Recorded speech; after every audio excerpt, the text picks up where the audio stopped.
Hello friend, कैसे हैं आप? उम्मीद है कि आप सब अच्छे हैं। आप लोग की तैयारी अच्छी चले। ठीक दोस्तों, आज हम 1 to 5 के लिए प्लेटफॉर्म का सेट नंबर 15 आपसे डिस्कस करने वाले हैं।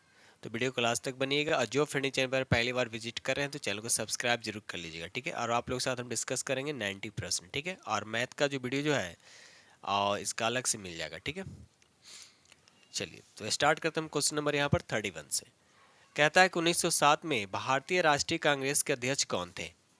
तो यहाँ पर राइट आंसर आपका बी हो जाएगा, रास बिहारी घोष, जो इसका सही आंसर हो जाएगा।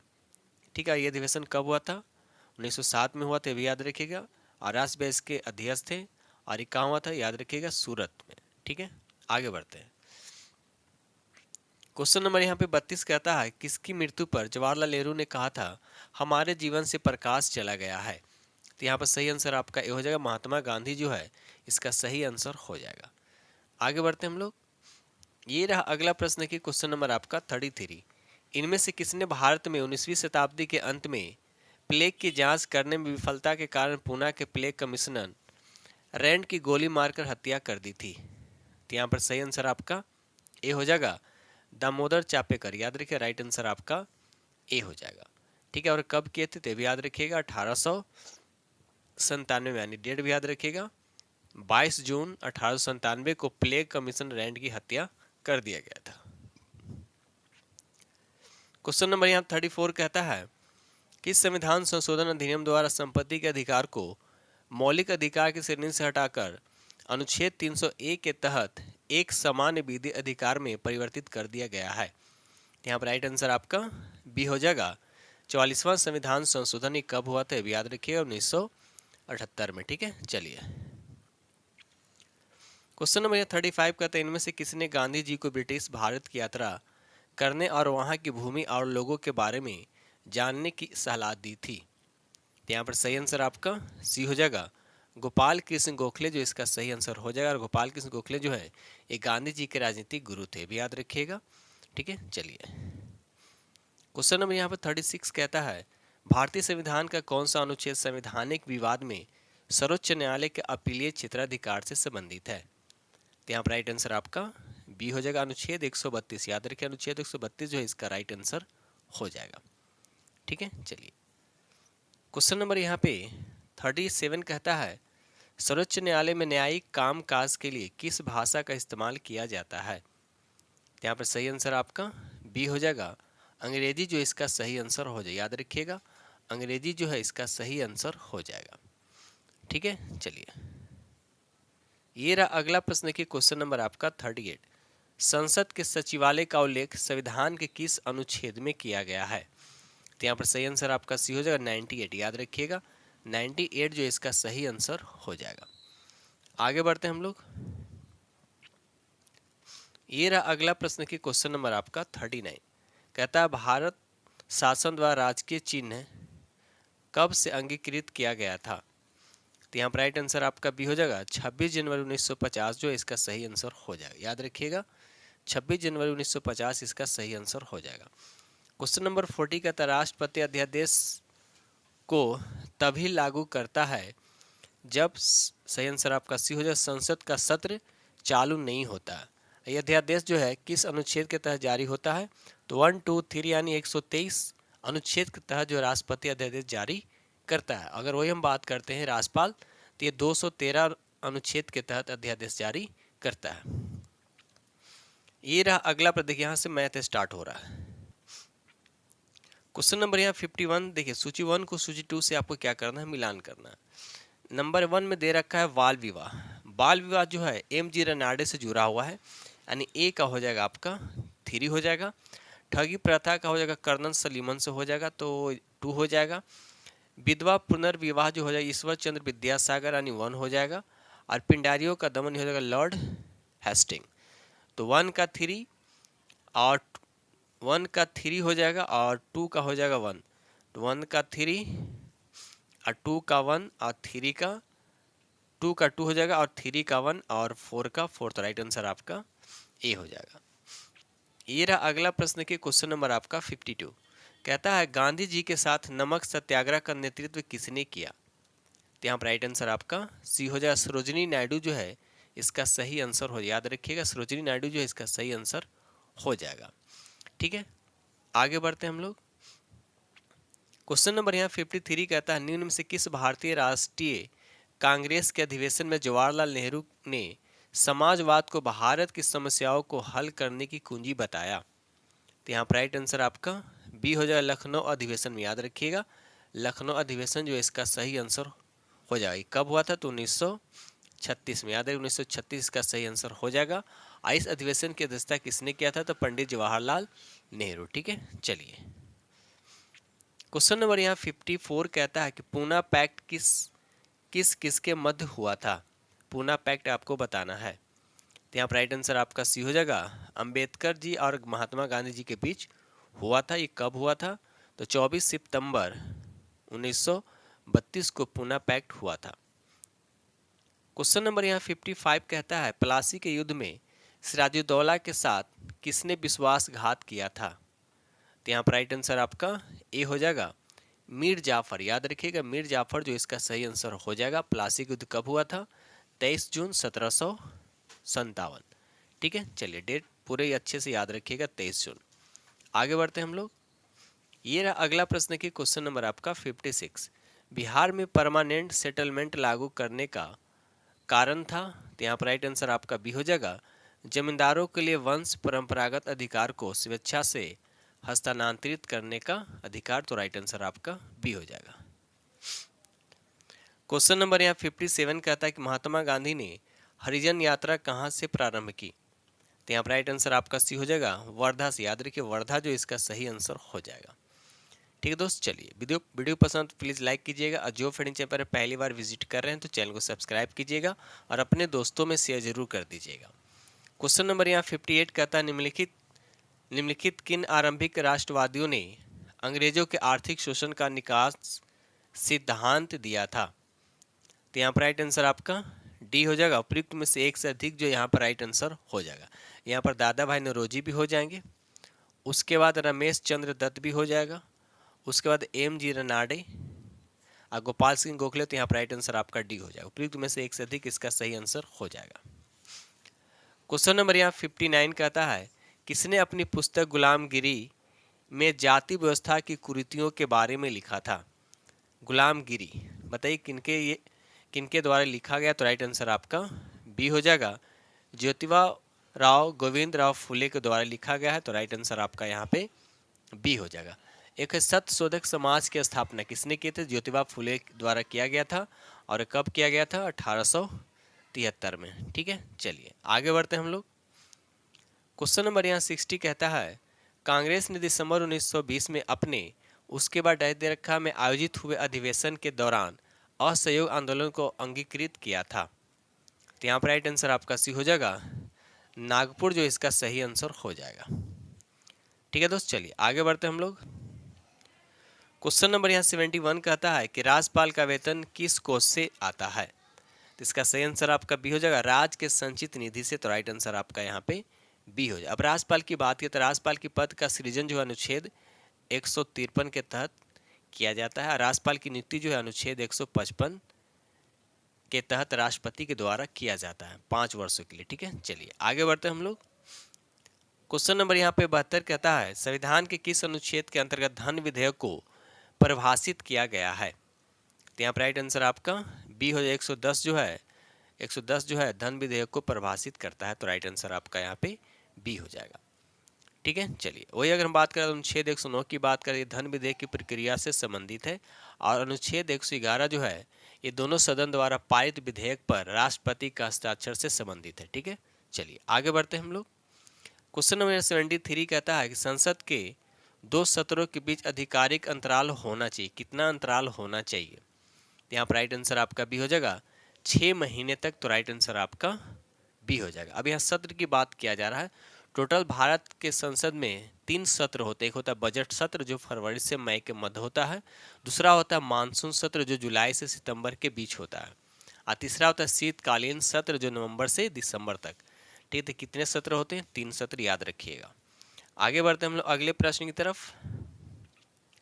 क्वेश्चन नंबर 74 का था, भारत के उपराष्ट्रपति के संबंध में कौन सा कथन आपको असत्य ये बताना है? कौन सा कथन जो है आपका असत्य ये आपको बताना है? तो पहला और दूसरा की बात करते दोनों आपके सही हैं। तीसरा जो लिखा हुआ है उपराष्ट्रपति का चुनाव भारत का राष्ट्रपति करता है, ये गलत है। उपराष्ट्रपति का चुनाव जो है भारत का राष्ट्रपति नहीं करता। तो यहाँ पर राइट आंसर आपका सी हो जाएगा। ठीक है, भारत का उपराष्ट्रपति जो होता है वो राज्यसभा का पदेन सभापति होता है और उपराष्ट्रपति जो राज्यसभा का सदस्य नहीं होता है, इसीलिए इसे मतदान करने का अधिकार नहीं है, लेकिन सभापति के रूप में निर्णायक मत दे सकता है। ठीक है, चलिए ये रहा अगला प्रश्न। देखिए क्वेश्चन नंबर आपका 75। सिक्किम भारत का एक राज्य बन गया था, आपको बताना किस संविधान संशोधन। याद रखिएगा राइट आंसर आपका सी हो जाएगा 36वां संविधान संशोधन अधिनियम के अंतर्गत। ठीक है, तो 36वां संविधान संशोधन जो है ये कब हुआ था?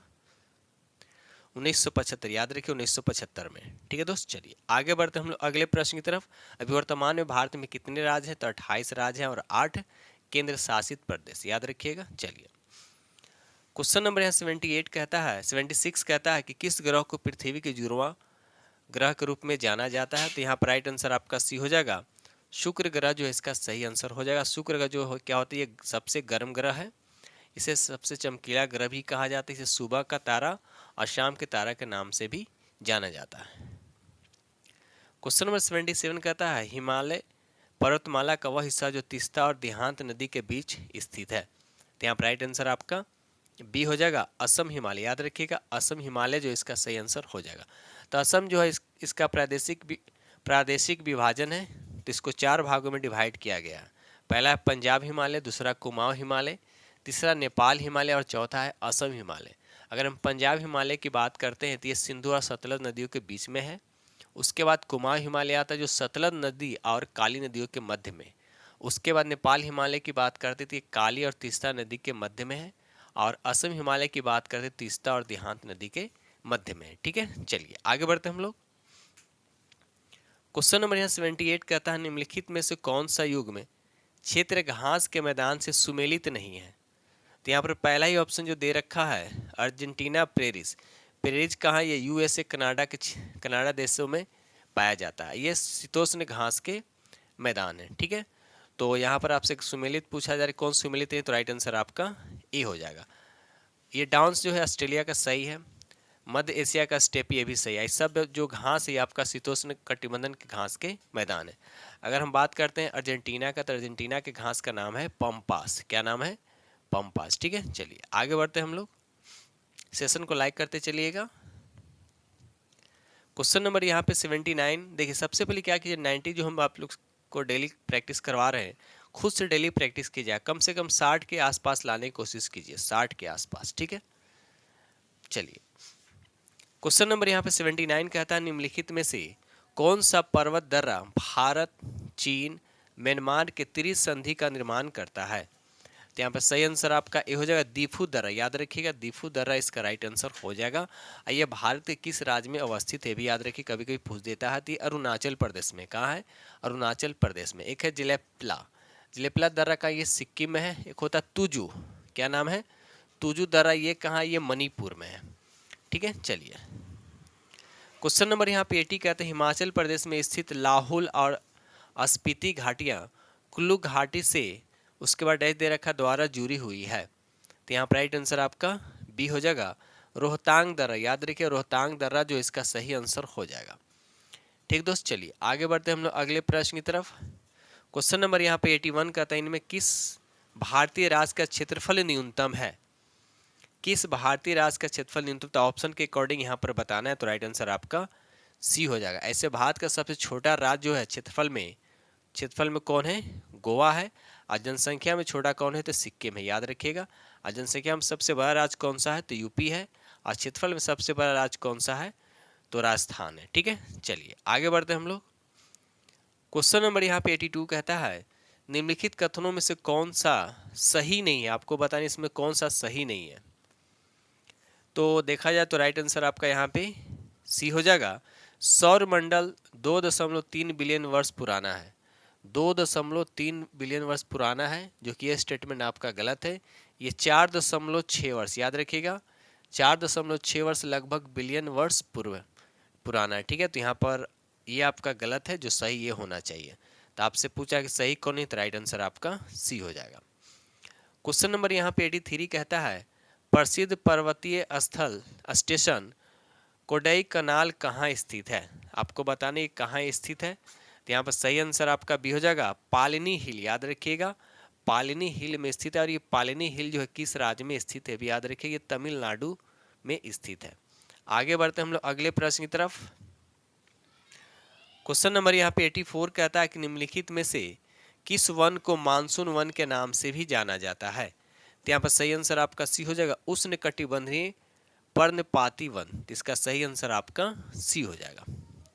क्वेश्चन नंबर 85 कहता है अरुण वरुण तमोर नदियां जो है उसके बाद डेट दे रखा नदी प्रणाली का हिस्सा है। किसका हिस्सा है। तो यहाँ पर सही आंसर आपका हो जाएगा कोसी नदी को। और कोसी नदी को बिहार का क्या बोलते हैं, अभिशाप भी कहते हैं या बिहार का शोक नदी के नाम से भी इसे जाना जाता है। ठीक है, चलिए क्वेश्चन नंबर यहाँ पर 86 कहता है सोमेश्वर श्रेणी निम्नलिखित पर्वत श्रेणियों में से किसका एक भाग है। तो ये राइट आंसर आपका बी हो जाएगा, ये शिवालिक श्रेणी का भाग है। ठीक है, तो राइट आंसर आपका यहाँ पे बी हो जाएगा। क्वेश्चन नंबर 87 कहता है लोकसभा सचिवालय किसके सीधे पर्यवेक्षण में आता है। तो यहाँ पर राइट आंसर आपका सी हो जाएगा लोकसभा का अध्यक्ष। याद रखिए लोकसभा के अध्यक्ष के पर्यवेक्षण में सीधा आता है। अनुच्छेद 98 में लोकसभा सचिवालय का उल्लेख मिलता है। याद रखिए अनुच्छेद 98 में।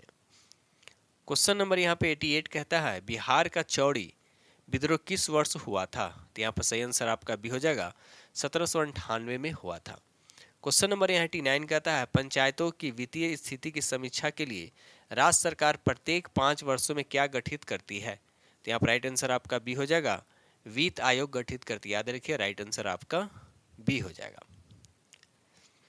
क्वेश्चन नंबर यहाँ पे 90 कहता है कि शहरीकरण के बढ़ते स्तर के अनुसार बिहार के निम्न जिलों का सही क्रम चुनिए। तो यहाँ पर राइट आंसर आपका बी हो जाएगा नालंदा हो जाएगा, उसके बाद मुंगेर हो जाएगा, उसके बाद पटना। तो राइट आंसर आपका बी हो जाएगा। क्वेश्चन नंबर यह 91 कहता है किस परिस्थिति विज्ञान ने बाहरी भूखंड पर एक दीर्घकालीन प्रयोग में दिखाया कि उत्पादकता स्थिरता पारिस्थितिकी तंत्र के आक्रमण की प्रतिरोध और उनकी मिट्टी की उर्वरता के लिए जैव विविधता का केंद्रीय महत्व है। यहाँ पर राइट आंसर आपका बी हो जाएगा डेविड टिलमैन। राइट आंसर आपका बी हो जाएगा। क्वेश्चन नंबर यह 92 कहता है 1974 के किस शहर में पहली बार सेवा सहकारी बैंक की शुरुआत हुई। तो यहाँ पर सही आंसर आपका सी हो जाएगा अहमदाबाद जो इसका राइट आंसर हो जाएगा। क्वेश्चन नंबर यह 93 कहता है जमा मुद्रा अनुपात CDR के संबंध में निम्नलिखित में से सही सभी कथन सत्य हैं सिवाय एक का। आपको बताना कौन इसमें सत्य नहीं है। तो पहला और दूसरा आपका क्या है सत्य। यहाँ पर सी जो आपका त्योहार सीजन के दौरान जमा मुद्रा अनुपात CDR में आमतौर पर गिरावट आती है, स्टेटमेंट आपका क्या है बिल्कुल गलत है। तो राइट आंसर आपका सी हो जाएगा। क्वेश्चन नंबर यहाँ पे 94 कहता है भारत की जनगणना 2011 के अनुसार भारत के किस जिला की साक्षरता दर सबसे कम है। भारत से पूछा जा रहा है किस जिला की साक्षरता दर सबसे कम है। तो राइट आंसर आपका बी हो जाएगा अलीराजपुर। याद रखिए अलीराजपुर जो है इसका सही आंसर हो जाएगा। आइए अलीराजपुर कहाँ पड़ता है, ये MP में पड़ता है। कहाँ पड़ता है, MP में पड़ता है। ठीक है, अगर वही पूछा जाएगा कि भारत की कौन सा जिला जो है साक्षरता दर सबसे ज़्यादा है तो शेरछिप। याद रखिएगा शेरछिप। और ये किस जिला में है, किस स्टेट में है, तो याद रखिए मिजोरम में है। अब भारत के सबसे शिक्षित राज्य कौन सा है, तो याद रखिएगा केरल हो जाएगा। और न्यूनतम में कौन हो जाएगा, तो आपका बिहार हो जाएगा। आगे बढ़ते हम लोग। क्वेश्चन नंबर यहाँ पे 95 कहता है बिरसा मुंडा अंतर्राष्ट्रीय हॉकी स्टेडियम जो देश का सबसे बड़ा हॉकी स्टेडियम है ये कहाँ स्थित है। तो राइट आंसर आपका ये हो जाए राउरकेला में जो उड़ीसा में पड़ता है। क्वेश्चन नंबर यहाँ पे 96 कहता है पुस्तक द विनर्स माइंडेड सेट के लेखक कौन है। तो यहाँ पर राइट आंसर आपका बी हो जाएगा सेन वाटसन जो इसका सही आंसर हो जाएगा। क्वेश्चन नंबर यहाँ पे 97 कहता है कि केंद्रीय बजट 2024-25 में वित्त मंत्री निर्मला सीतारमन ने बिहार के किस मंदिर के लिए व्यापक विकास कार्यक्रम चलाने की घोषणा की है। तो यहाँ पर सही आंसर देखा है तो राइट आंसर आपका डी हो जाए उपयुक्त में से एक से अधिक जो है यहाँ पे राइट आंसर हो जाएगा। क्वेश्चन नंबर यहाँ पे 98 कहता है कि जुलाई 2024 में किस भारतीय टेनिस खिलाड़ी को टेनिस हॉल ऑफ फेम में शामिल किया गया है? तो यहाँ पर भारतीय टेनिस खिलाड़ी लिएंडर पेस और विजय अमृतराज। तो यहाँ पर ए और बी दोनों हो जाएगा, तो राइट आंसर आपका यहाँ पे डी हो जाएगा। ठीक है, चलिए आगे बढ़ते हैं हम लोग। क्वेश्चन नंबर यहाँ पे 99 कहता है कि किस राज्य के पुलिस ने डार्क टूरिज्म के खिलाफ चेतावनी देकर लोगों से आपदा प्रभावित स्थानों पर घूमने जाने से बचने का आग्रह किया है? तो यहाँ पर राइट आंसर आपका ए हो जाए, यानी केरल जो इसका सही आंसर हो जाएगा। आगे बढ़ते हैं हम लोग अगले प्रश्न की तरफ। क्वेश्चन नंबर 100 कहता है कि ग्रैमी अवार्ड 2024 में किस भारतीय को ग्रैमी अवार्ड से सम्मानित किया गया है? तो यहाँ पर राइट आंसर आपका डी हो जाएगा। जाकिर हुसैन और राकेश चौरसिया दोनों को किया गया है, तो राइट आंसर आपका यहाँ पे डी हो जाएगा। क्वेश्चन नंबर 101 कहता है किस राज्य सरकार ने महिलाओं के लिए कार्यस्थलों को सुरक्षित बनाने की दिशा में साहस पहल की शुरुआत की है? बताइए कौन सा राज्य है? तो राइट आंसर आपका बी हो जाए, तेलंगाना जो है इसका सही आंसर हो जाएगा। क्वेश्चन नंबर यहाँ पर 102 कहता है बिहार के किस जीआई टैग नामित उत्पाद का वनस्पति नाम यूरेलेफेरॉक्स सालिसब है? तो यहाँ पर राइट आंसर आपका सी हो जाएगा, मिथिला मखाना। राइट आंसर आपका सी हो जाएगा। क्वेश्चन नंबर यहाँ पे 103 कहता है कि हाल ही में केंद्र सरकार ने प्राकृतिक गैस पर किस समिति को सिफारिशों के आधार पर पाइल्ड नेचुरल गैस यानी पीएनजी और कंप्रेस्ड नेचुरल गैस की कीमतों को सीमित करने के लिए नए गैस मूल्य निर्धारण की को मंजूरी दी गई है? तो यहाँ पर सही आंसर आपका सी हो जाएगा, किरीट पारिख समिति। तो राइट आंसर आपका सी हो जाएगा। क्वेश्चन नंबर 104 कहता है कि भारत को जानो कार्यक्रम निम्नलिखित में से किसकी पहल है? तो यहाँ पर सही आंसर आपका सी हो जाएगा, विदेशी मामलों के मंत्रालय। तो राइट आंसर आपका यहाँ पे सी हो जाएगा। क्वेश्चन नंबर 105 हाल ही में समुद्र लक्ष्मण नामक सैन्य अभ्यास भारत और किस देश के बीच मार्च 2024 में विशाखापट्टनम में आयोजित किया गया है? तो यहाँ पर राइट आंसर आपका बी हो जाएगा, मलेशिया इसका सही आंसर हो जाएगा। ठीक है, चलिए आगे बढ़ते हैं हम लोग अगले प्रश्न की तरफ। ये रहा अगला प्रश्न की क्वेश्चन नंबर आपका 106 कहता है कि वनों के संबंध में निम्नलिखित में कौन सा कथन गलत है? तो यहाँ पर राइट आंसर आपका बताना है कौन सा कथन गलत है। तो राइट आंसर आपका सी हो जाएगा, ये मृदा का संरक्षण नहीं करते हैं। तो राइट आंसर आपका सी हो जाएगा। क्वेश्चन नंबर यहाँ पर 107 कहता है कि जीवों का इनमें से कौन सा समूह मृत और क्षयकारी जीवों के विघटन में शामिल होता है? तो यहाँ पर राइट आंसर आपका बी हो जाएगा, अपघटक जो इसका सही आंसर हो जाएगा। क्वेश्चन नंबर यहाँ पे 108 कहता है कि एक स्वपोषी पारिस्थितिकी तंत्र से क्या अभिप्राय है? तो राइट आंसर आपका सी हो जाएगा, कार्बनिक द्रव्य पीढ़ी दर पीढ़ी लगभग स्थिर रहता है। तो राइट आंसर आपका सी हो जाएगा। ये रहा अगला प्रश्न की क्वेश्चन नंबर आपका 109 कहता है कि घरेलू और औद्योगिक ठोस अपशिष्ट के बीच मुख्यतः अंतर क्या है?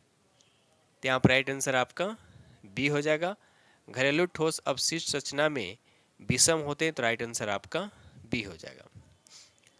क्वेश्चन नंबर यहाँ पर 110 कहता है निम्नलिखित में कौन सा कथन आपका गलत है ये बताना है? तो राइट आंसर आपका सी हो जाएगा, प्राकृतिक संसाधन का संधारणीय प्रबंध एक आसान कार्य है। तो ये स्टेटमेंट आपका गलत है। क्वेश्चन नंबर यहाँ पे 111 कहता है निम्नलिखित में कौन सा वन्य जीव अभ्यारण्य गोवा में स्थित है? आपको बताएं इसमें कौन सा जो है गोवा में स्थित है? तो राइट आंसर आपका बी हो जाएगा, भगवान महावीर वन्य जीव अभ्यारण्य जो है ये कहाँ आपका? तो ये गोवा में है। कहाँ है? गोवा में है। ठीक है, चलिए आगे बढ़ते हैं हम लोग। ये रहा अगला प्रश्न की क्वेश्चन नंबर आपका 112 विज्ञान की वह शाखा कौन सा है जिसका उद्देश्य मानव जनसंख्या की अनुवांशिक गुणवत्ता में सुधार करना है? तो राइट आंसर आपका सी हो जाएगा, यूजेनिक्स जो है इसका सही आंसर हो जाएगा। क्वेश्चन नंबर 113 कहता है कि ऑक्सीजन के अभाव में अवायवीय जीवाणु द्वारा पानी के नीचे मौजूद वनस्पति सामग्री के अपघटन से पृथ्वी के नीचे कौन सा जीवाश्म ईंधन बनता है? तो यहाँ पर राइट आंसर आपका बी हो जाएगा, प्राकृतिक गैस जो है इसका सही आंसर हो जाएगा। क्वेश्चन नंबर 114 कहता है इनमें कौन सा एक सेप्रोट्रॉफ है? तो यहाँ पर राइट आंसर आपका भी हो जाएगा, कुकुरमुत्ता जिसको बोलते हैं मशरूम। ठीक है, तो राइट आंसर आपका यहाँ पे बी हो जाएगा। आगे बढ़ते हैं हम लोग अगले प्रश्न की तरफ। क्वेश्चन नंबर यहाँ पर 115 कहता है पौधों का सार्वभौमिक प्राकृतिक ऑक्सीजन कौन है? तो यहाँ पर राइट आंसर आपका सी हो जाएगा, ए IAA जो इसका सही आंसर हो जाएगा। ये रहा अगला प्रश्न की क्वेश्चन नंबर आपका 116। आपसे पूछा जा रहा है इसमें कौन सुमेलित नहीं है, कौन सुमेलित नहीं है? तो पहला ही ऑप्शन जो दे रखा है बुक्का बाग आरक्षित क्षेत्र, जो बिहार में नहीं है बल्कि कहाँ है, ये पश्चिम बंगाल में। कहाँ है? ये पश्चिम बंगाल में। बाकी सभी आपके सही है। ठीक है, चलिए आगे बढ़ते हम लोग अगले प्रश्न की तरफ। क्वेश्चन नंबर यहाँ पर 17 कहता है कि रात के समय आवासीय क्षेत्र में शोर का अनुपात स्तर कितना होता है जनरली? तो यहाँ पर राइट आंसर आपका 45 डेसिबल होता है। ठीक है, वह दिन की अगर बात करते हैं तो 55 तक पहुँच जाता है। साधारण बातचीत के लिए 30 से 40 डेसिबल होता है, याद रखिएगा। क्वेश्चन नंबर यहाँ पर 118 कहता है उद्विकास के सबसे अधिक ठोस प्रमाण किससे मिलते हैं?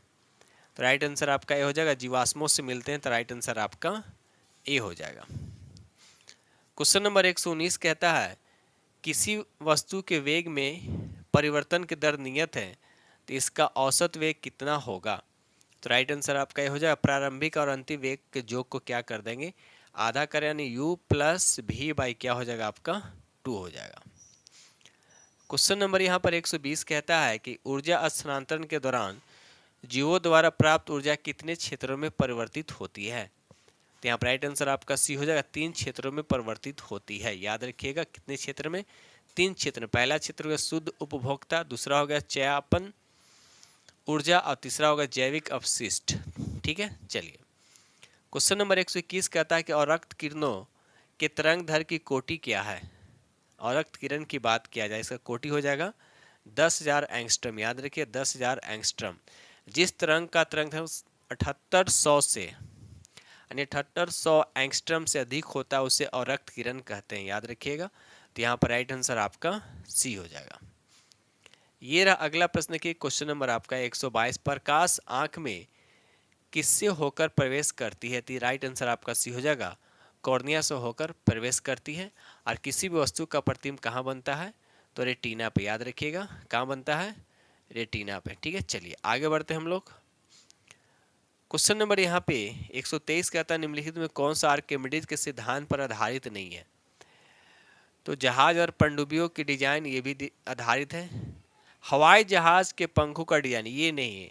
ये किस पे आधारित थे? बर्नौली के सिद्धांत पे आधारित थे। यह स्टेटमेंट आपका गलत है, जो आधारित नहीं। तो राइट आंसर आपका बी हो जाएगा। हाइड्रोमीटर जो है ये आर्किमिडीज के सिद्धांत पे ही आधारित है। ठीक है, चलिए क्वेश्चन नंबर यहाँ पर 124 कहता है कि यांत्रिक तरंगों किससे गमन कर सकती है? देखिए यांत्रिक तरंग की बात किया यार, किससे गमन कर सकती है?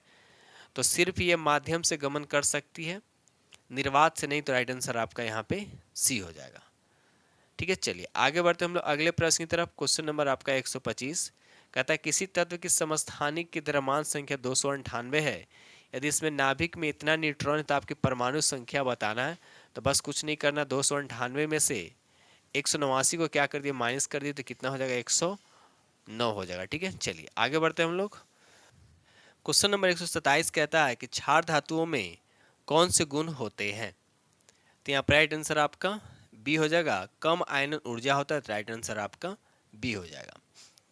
क्वेश्चन नंबर यहाँ पे 128 कहता है कि फोटोग्राफी प्लेटों को काले कागजों से ढककर क्यों रखा जाता है? तो राइट आंसर आपका सी हो जाएगा, प्लेट पर लगा सिल्वर ब्रोमाइड प्रकाश के प्रति अति संवेदनशील है, काला कागज उसे प्रकाश के संपर्क में नहीं आने देता है। तो राइट आंसर आपका सी हो जाएगा। ये रहा अगला प्रश्न की क्वेश्चन नंबर आपका 129 कहता है निम्नलिखित में कौन सा कथन इकाइनोडर्मेटा के बारे में क्या है? आपका स्टेटमेंट्स गलत है। तो यहाँ पर राइट आंसर आपका सी हो जाएगा, परिसंचरण तंत्र बंद होता नहीं, बंद नहीं खुला होता है, उनमें रक्त वाहिकाओं के साथ एक हृदय भी होता है। तो ये स्टेटमेंट बिल्कुल गलत है। तो राइट आंसर आपका सी हो जाएगा। क्वेश्चन नंबर 130 कहता है कि कोल गैस किसे कहते हैं? तो कोल गैस जनरली किसे कहते हैं? किसका मिश्रण होता है? तो उसमें हाइड्रोजन भी होता है, मीथेन भी होता है और कार्बन मोनोऑक्साइड भी होता है। तो राइट आंसर आपका ए हो जाएगा। ठीक है, चलिए क्वेश्चन नंबर 131 कहता है कि स्मॉल पॉक्स रोग किससे पैदा होती है? तो राइट आंसर आपका बी हो जाएगा, बैरिओला विषाणु से। तो राइट आंसर आपका बी हो जाएगा। क्वेश्चन नंबर यहाँ पर 132 कहता है रजत मछली निम्न में से क्या है? रजत मछली निम्नलिखित में से क्या आती है? एक इंसेक्ट है। तो राइट आंसर आपका यहाँ पे सी हो जाएगा। क्वेश्चन नंबर 133 कहता है कि हरित ग्रंथियां किससे संबंधित है? तो राइट आंसर आपका बी हो जाएगा, उत्सर्जन से। आगे बढ़ते हम लोग। क्वेश्चन नंबर 134 कहता है कि कैजू राइना क्या है? कैजू राइना आपसे पूछा जा रहा है क्या है? तो यहाँ पर राइट आंसर आपका ए हो जाएगा, ये जलोद्भिद है। तो राइट आंसर आपका यहाँ पे ए हो जाएगा। ठीक है, तो यहाँ पर जो लिखा हुआ जलोद्भिद किसको बोलते हैं? वैसे पौधों जो पूर्ण या आंशिक रूप से जल में डूबे रहते हैं। इसमें बहुत सारे से कमल हो गया, सिंघारा हो गया, पिस्टिया हो गया, जलकुंभी हो गया, ये इसी के उदाहरण है, याद रखिएगा। तो राइट आंसर आपका यहाँ पे ए हो जाएगा। आगे बढ़ते हम लोग अगले प्रश्न की तरफ। क्वेश्चन नंबर यहाँ पे 135 कहता है कि मेलियोडोसिस क्या है? मेलियोडोसिस क्या है? तो यहाँ पर राइट आंसर आपका सी हो जाएगा, एक संक्रामक रोग है। तो राइट आंसर आपका यहाँ पे सी हो जाएगा। ठीक है दोस्त, चलिए तो इस तरह से हमने आप लोग के साथ 90 प्रश्न डिस्कस किया और उम्मीद करता हूँ कि सेट नंबर 15 आप लोग को बेहद पसंद आएगा। ठीक है दोस्त, तो इसी के साथ हम वीडियो करते हैं समाप्त और मिलते हैं अगले वीडियो में। तब तक के लिए थैंक यू वेरी मच।